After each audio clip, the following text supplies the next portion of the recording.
तुम कहाँ लाके खड़ा किया है? कब से बसें नहीं आ रहा है? आ रही है। आ रही है। Oh, poor peoples. Hey man, do you know English? अरे अम्मा, अंग्रेजी पेल रहा है। आई नो अंग्रेजी। Oh, okay. Do you know French? French का होता है ननकऊ? कहाँ खड़ा किया लाके? अरे गजर भैया, लंच तो सुना है पर फ्रेंच तो पता नहीं। ये लंच मालूम है, वो नहीं मालूम है। अच्छा, यू नो गन्ने का रस? What? Do you know Russian? Ration? No ration. आज संडे, राशन की दुकान बंद। Oh man. Do you know Spanish? हमरा अंग्रेजी टाइ टाइ फिश। अच्छा सुनो, यू नो सिरका? What? Oh damn it, man.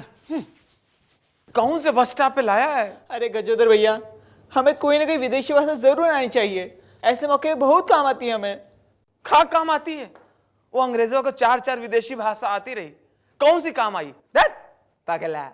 साहब साहब साहब साहब साहब साहब साहब साहब साहब साहब, हमारी बिटिया है मालती गजोधर, उसकी जो स्कॉलरशिप आई है 1200 रुपया, वही हम लेने आए हैं साहब। आप कौन? हम मालती गजोधर के पिता हैं। गजोधर। कोई सबूत है? क्या मतलब? अरे कोई पहचान पत्र लाए हो? अरे साहब, पहचान पत्र बनवाते बनवाते बनवाते बनवाते बनवाते बनवाते नहीं बना, मगर बिटिया जरूर बड़ी हो गई। अरे तो आपके गांव के प्रधान से नोटरी पर लिखवा कर लाओ। अरे प्रधान जी क्या लिखेंगे? वो तो कागज देख के दूर से अंगूठा दिखाते हैं। अरे तो अपने एरिया के पुलिस स्टेशन से लिखवा कर कोर्ट से 100 रुपए के स्टैंप पेपर पर नोटरी करवा कर ये सबूत लेकर आओ कि तुम ही गजोदर हो। और हाँ, गांव के 4 गारंटर भी लेकर आना जिनकी अपनी पहचान पत्र कोई हो। हमारी बिटिया ठीक कहत रही कि आज के जमाने में स्कॉलरशिप पाना बहुत मुश्किल काम है। दोस्तों, हम सब चाहते हैं हम सबकी जिंदगी में एक जिन तो जरूर हो। तो इंतजार खत्म हुआ, मैं लाई हूं आपके लिए चिराग का जिन, जो करेगा हम सबकी विशेष पूरी। वॉल्यूम कम कर, पप्पा जाग जाएगा। जिन सर, इंटरव्यू शुरू करें? सुना है समुंदर में डूबते हुए मुलायम, अमिताभ और अमर से आपने एक एक विश मांगने के लिए कहा था। क्या क्या विशेष मांगी उन्होंने? अमर और अमिताभ ने कहा, मुझे डूबते से बचा लो, मुझे बाहर निकाल दो। मैंने कहा तथास्तु। वो अपने घर पहुंच गए। और मुलायम ने कहा, मुझे अकेले यहाँ रहने में डर लगा है, तो आपने जिनको बाहर निकाला है उन दोनों को वापस बुला लीजिए। मैंने कहा तथास्तु। दोनों वापस पानी में। सुना है ममतावती ने आपसे कहा कि उन्हें अपना 100 फीट ऊंचा स्टैचू बनवाना है। आपने कहा कि ये तो मुश्किल है, ये तो नहीं हो सकता। फिर आगे क्या हुआ? फिर वो मुझसे बोली, अच्छा कोई ऐसा काम कर दो मेरी तरफ से जिससे कि लोग मेरी वाहवाही करें, मेरी तारीफ पूरी दुनिया में हो।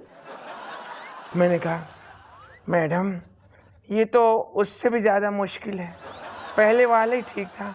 आप ये बता दो, स्टैचू पत्थर का बना है कि लोहे का? जरदारी साहब ने आपसे क्या विश मांगी? जरदारी साहब ने कहा, मुझे कश्मीर दे दो। आपने क्या कहा? मैंने कहा, ना समझ, मैंने विश करने को कहा था, बकवास करने को नहीं। वॉल्यूम कम कर, पप्पा जाग जाए। लेकिन हमने सुना है कि फिर भी उन्होंने काफी विश के लिए जिद करी। फिर आपने क्या किया? फिर मैंने उन्हें विश की एक बोतल दी। मैंने कहा, इसे पी जाओ, पूरी दुनिया की विश पूरी हो जाएगी। तथास्तु। वॉल्यूम कम कर, पप्पा जग जाएगा। दर्शकों, आज हमारे साथ है हमारे देश के एक नेताजी, नेता Nagraj. Oh girl, you mine. Oh girl, you mine. Oh girl, you mine. Netaji interview शुरू करें? इंटरव्यू शुरू करिए। सर, सुनने में आया है कि पिछले हफ्ते आपकी पार्टी के एक नेता को सांप ने काट लिया, क्या ये बात सच है? ये मैडम बिल्कुल सच बात है, बल्कि बहुत बड़ा हादसा हो गया। वो तो बेचारा तड़प तड़प के मर गया। ओहो। सांप। सर, आप तो सरकारी प्रयोगशाला के चेयरमैन भी है। जी जी जी सुनने में आया है इस बार भैंसों के ऊपर नई खोज हो रही है। जी जी जी। क्या बता सकते हैं ये नई खोज क्या है? हम लोग ये जानना चाहते हैं कि ये काले रंग की भैंसें हरे रंग का घास खा के सफेद दूध देती कैसे हैं? Oh girl you mine, oh girl you mine, Netaji, जी आपको डॉक्टर ने 3 महीने के लिए ऐसा कोई भी काम करने के लिए मना किया है जी जी जिसमें दिमाग इस्तेमाल होता हो। जी जी जी। तो आप बताइए इन दिनों आप क्या कर रहे हैं? इन दिनों मैडम मैं नियमित रूप से पार्लियामेंट की बहस में भाग ले रहा हूँ। Oh girl you mind, oh girl you mind. और सवाल है कि चले, हम बिजी बहुत हैं। नहीं, बस इतना ही। दोस्तों, आज हमारे साथ है हमारे देश के ताजे ताजे बने नेता। आइए करते हैं उनसे कुछ बातचीत। नमस्कार सर। नमस्कार मैडम। क्या ये बात सच है कि मंत्री बनने से पहले आप बहुत बड़े क्रिमिनल थे? ये देखिए झूठा इल्जाम है। हम तो मंत्री बनने से पहले छोटे क्रिमिनल थे, बड़े क्रिमिनल तो अब हुए मैडम मंत्री बनने के बाद। तो कैसा लग रहा है आपको मंत्री बनकर? बस बहुत एंजॉय कर रहे हैं। अब देखिए ना, पहले पुलिस वालों को हम खुद रिश्वत देते थे, अब पुलिस वाले रिश्वत लेके खुद मेरे घर पे आते हैं। मंत्री जी, क्या ये बात सच है कि आपने अपने ऊपर खुद स्टिंग ऑपरेशन करवाया है? जी जी मैडम, ये बहुत ज़रूरी है, ये तो बहुत ज़रूरी है। मार्केट में अपनी मार्केट वैल्यू बढ़ाने के लिए इस प्रकार की हरकतें और तिकड़म करते रहना चाहिए। मंत्री जी, आज आप थोड़ी टेंशन में लग रहे हैं, परेशान लग रहे हैं, दुखी लग रहे हैं, इसका क्या कारण है? मैडम आज सवेरे सवेरे हमारी जो मैडम है उन्होंने घर पे मेरा मोबाइल चेक कर लिया। तो क्या हुआ? नहीं, इसमें 7-8 डिलीवरी रिपोर्ट के बारे में दिया है। मिलॉर्ड, आज हमारी अदालत में मौजूद हैं ट्रैफिक हवलदार। नमस्कार। नमस्कार साहब। विचारा है? विचारा पूछा। देखिए, यहाँ पर पहला आरोप ये है कि एक्सीडेंट के शिकार तो कॉलेज के स्टूडेंट्स भी होते हैं। बराबर है। तो फिर आप ये ड्राइव स्लो का बोर्ड हमेशा छोटे बच्चों के स्कूल के आगे क्यों लगाते हैं, कॉलेज के आगे क्यों नहीं? कॉलेज में क्या है, बड़े बड़े बच्चों के साथ साथ बड़ी बड़ी लड़की लोग भी पढ़ती है, तो उधर ट्रैफिक ऑटोमेटिक स्लो होता है, तो उधर बोर्ड लगा के फायदा क्या है? बराबर है कि नहीं? बराबर है। देखिए, यहाँ पर अगला आरोप ये है कि आप सीट बेल्ट और बिना हेलमेट के गाड़ी चलाने वालों के प्रति बहुत ही ढिलाई बरतते हैं, ऐसा क्यों? अरे बाबा, मैं कड़क हवलदार है, ऐसे लोगों के ऊपर ना मैं ताबड़तोड़ फाइन मारता है। अपन रसीद देवे नहीं देवे फाइन मारता है। देखिए, आप पर अगला आरोप भी बराबर है कि आप शराब पीकर गाड़ी चलाने वालों को सिर्फ चेतावनी देकर छोड़ देते हैं, आप उनके प्रति कोई सख्त कदम नहीं उठाते, क्यों? चेतावनी दे के नहीं छोड़ता है मैं। हमारा आदमी लोग है ना, एक एक पैक बराबर चेक करता है। अगर दारू नकली है तो केस को फौरन ट्रांसफर करता है कंसर्न डिपार्टमेंट को, और अगर दारू असली है तो पूरा का पूरा बोतल हम कब्जे में ले लेता है। बराबर है। मिलॉर्ड, आज हमारी अदालत में अपने इल्जामों के जवाब देने सीधे जेल से आए हैं अरुण गोली जी। अरुण जी, आप पर सबसे पहला आरोप यह है कि आपने अपने विपक्ष के नेता का भाड़े के हत्यारे मंगवाकर उनकी हत्या करवा दी। बोला कौन तेरे को? ये सब बोलता कौन है इसको? मेरे को भाड़े के मानुस मंगवा के हत्या करवाने की कोई जरूरत नहीं, मैं हत्या स्वतः करता है।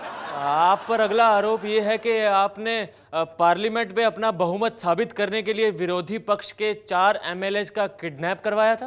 ते 4 ना होते हैं? 4 नहीं बाबा, वो 6 आदमी थे। मैं किडनैप कराना पड़ता है, क्या करेगा? आप पर यह भी आरोप है कि आप वोटरों को अपने पक्ष में वोट डलवाने के लिए धमकाते हैं। कोई कोई नेता लोग वोटर को पैसा खिलाता है, कोई कोई प्यार से समझाता है, कोई कोई दारू पिलाता है, कोई कोई ऐसा ऐसा ऐसा हाथ जोड़ता है। मैं घोड़ा लेके कनपट्टी पे लगाता है, प्यार से समझाता है। हमने ये भी सुना है कि आप पढ़ना लिखना नहीं जानते, अंगूठा छाप है। ए, हो गया तेरा? गब्बस जास्ती ना है, नहीं तो मेरे पर एक इल्जाम और लगेगा, तेरा गला दबाने का। ये भी गायब, ये भी गायब। अभी मैं इधर क्या करेगा? वेलकम टू CNN यानी सी नॉनसेंस न्यूज। ताजा खबरों के लिए आपको लिए चलते हैं दीपक के पास। दीपक, दीपक। टाई वाले बाबू, जिस दिन तुम्हारे स्टूडियो की बिल्डिंग में वॉचमैन नहीं होगा, कसम खुदा की मैं घुस के मारूंगा। दीपक तुम लाइव हो? लाइव? दर्शकों, मैं इस वक्त ऐसी जगह पे खड़ा हूं, कसम खुदा की, कि यहाँ से 2 कदम बाद ही लो पाकिस्तान शुरू हो रहा है। यानी यही वो जगह है जहाँ पे टेररिस्ट तैयार होते हैं। ये देखिए, यहाँ पे भाई किस चीज की ट्रेनिंग होती है? साहब जी हमें ये देखिए, इतने शातिर ट्रेनिंग दी जाती है कि इस बंदे ने मुझे देखते ही लैंग्वेज बदल दी। मैं पूछ रहा था किस चीज की ट्रेनिंग दी जाती है? खेतों की रखवाली करने की, ताकि जानवर खेतों में ना घुस सके। देखा आपने, ये आदमी कोड वर्ड में बातें कर रहा है। खेतों की रखवाली मतलब टेररिस्ट कैंप की रखवाली। ऐसे शातिर हो गए हैं टेररिस्ट। आपको इस ट्रेनिंग से हासिल क्या होता है भाई? साहब जी हमें इंडिया जाने का मौका मिलता है। इसने कहा इंडिया जाने का मौका मिलता है, मतलब इंडिया में हमला करने का। इतना शातिर है ये। लगे रहो दीपू। साहब जी क्या बात कर रहा है? हमें यहाँ पे वॉचमैन बनने की ट्रेनिंग दी जाती है। देखा आपने, पाकिस्तान की धरती पे नेपाली वॉचमैन तैयार किए जा रहे हैं। साहब जी आप क्या बात कर रहा है? ये इंडिया पाकिस्तान बॉर्डर नहीं है, ये इंडिया नेपाल बॉर्डर है। देखा आपने, ये कितना शातिर शख्स है। इसने अपने मतलब के लिए पाकिस्तान को नेपाल बना दिया। ये सब इसकी ट्रेनिंग का नतीजा है। कैमरामैन चेपू के साथ मैं दीपू फॉर CNN। और तेरे को तो देखता हूं मैं। नमस्कार, आपको हम सीधा ले चलते हैं अपने रिपोर्टर दीपू के पास।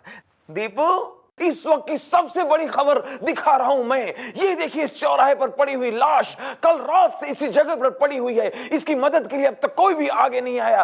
अरे तू मदद क्यों नहीं करता? अबे पागल के बच्चे, अगर मैं मदद कर दूंगा तो ब्रेकिंग न्यूज कहां से मिलेगी बावले? देखा आपने, बेचारी लाश कब तक यूं ही सड़ती रहेगी। अरे मेलिया, लाश किसको बोला रे तू? इसको। अरे मेलिया, ये मेरा मर्द है रे। दारू पी के रोज यहीं सोता है। पन तू कौन होता है रे इसको मारने वाला? देखा दोस्तों आपने, ये औरत कितनी खतरनाक है। इसने पहले अपने आदमी का खून किया, फिर बड़ी सफाई से उसका इल्जाम मेरे ऊपर लगा रही है। एक खूनी औरत का पर्दाफाश। ए, तू यहीं रुक। ए मेलिया, उठ उठ रे, उठ। अरे ऑफिस जाने का टाइम हो गया तो भाई आज दे।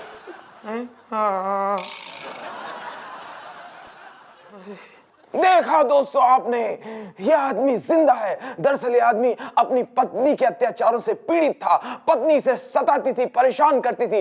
एक पत्नी का पर्दाफाश हो गया। किस्सा जल्लाद पत्नी का। तू मेरे को जल्लाद बोला रे? देख तू अभी। चलो घर जाओ अभी के अभी घर निकल। हाँ, तेरे न्यूज की तो ऐसी की तैसी। मेरे को जल्लाद बोला रे तू? अरे मेरी ड्यूटी है। मारो मारो मारो। अरे मैं अपना काम कर रहा हूँ। अरे मेरी नौकरी है।